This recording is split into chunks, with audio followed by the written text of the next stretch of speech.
मेरा नाम मोहम्मद इकबाल है। मैं जम्मू कश्मीर पंचायत कांग्रेस का प्रेसिडेंट हूँ। आज जो अभी ये कोविड-19 की सिचुएशन को लेके हमने मुनासिब नहीं समझा ज़्यादा लोगों को यहाँ पे जमा करने के लिए। तो अभी जो इमीडिएट ये प्रेस कॉन्फ्रेंस है, सबसे पहले हम मज़म्मत करते हैं जो राकेश पंडित साहब जिनको कत्ल किया गया कुछ दिनों पहले ही यहाँ त्राल में, आप सब जानते हो।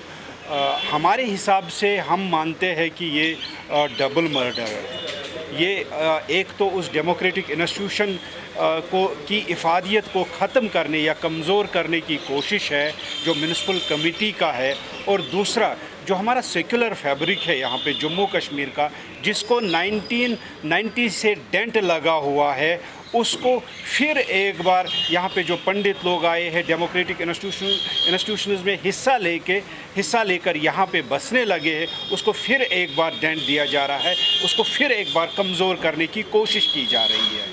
हम भरपूर अल्फाज में उस चीज़ की मज़म्मत करते हैं। उसके बाद सेकेंडली जो हमारे डीडीसी मेंबर है और जो हमारे बीडीसी चेयरमैन है या फिर हमारे जो पंच सरपंच है, उनकी सिक्योरिटी को लेके भी बहुत सारे सवाल हम आप सबके सामने है। सबसे बड़ा इशू है कि हमारे जो डीडीसी मेंबर है, यो पंचायत मेंबर जो है, रिप्रेजेंटेटिव्स है, उन सबको मखसूस जगहों पे होटलों में बंद करके रख दिया गया है।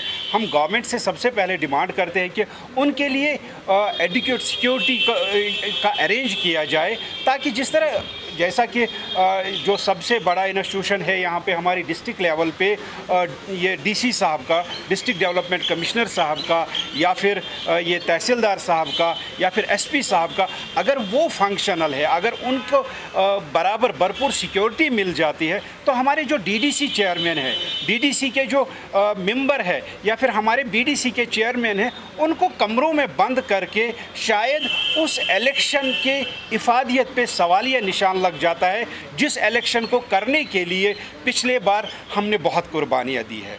बराबर आपको पता होगा कि जब पहली बार यहाँ पे पंचायत का इलेक्शन हुआ, उस बार जम्मू ये नेशनल कॉन्फ्रेंस और पीडीपी को लेकर बहुत सारी ऑर्गेनाइजेशन ने, जो पॉलिटिकल ऑर्गेनाइजेशन है, उन्होंने बायकॉट भी किया है। बायकॉट की कॉल को यकसर मुस्तरद करते हुए जो लोग इलेक्शनों में जिन लोगों ने हिस्सा लिया, उनकी सिक्योरिटी का मामला है। मुझे लगता है गवर्नर एडमिनिस्ट्रेशन को सबसे पहले वो चीज़ देखना ज़रूरी है, और साथ साथ में उनकी फंक्शनिंग को भी देखना बहुत ज़रूरी है। उस बनहाल से लेके उस साइड में कोई परेशानी नहीं है।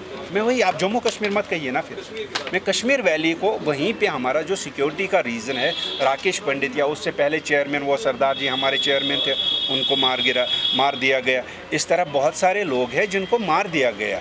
गवर्नमेंट का कंसर्न है कि हम सिक्योर रहे, लेकिन एट द सेम मोमेंट हमें जिस तरह ये डीसी साहब का ऑफिस अनंतनाग में या कुलगाम में या दूसरी जगह पे फंक्शन कर रहा है, उसी तरह हमारे इंस्टीट्यूशन को भी फंक्शन करने दिया जाए और हमें अलाउ किया जाए ताकि हम वहाँ पे जाए।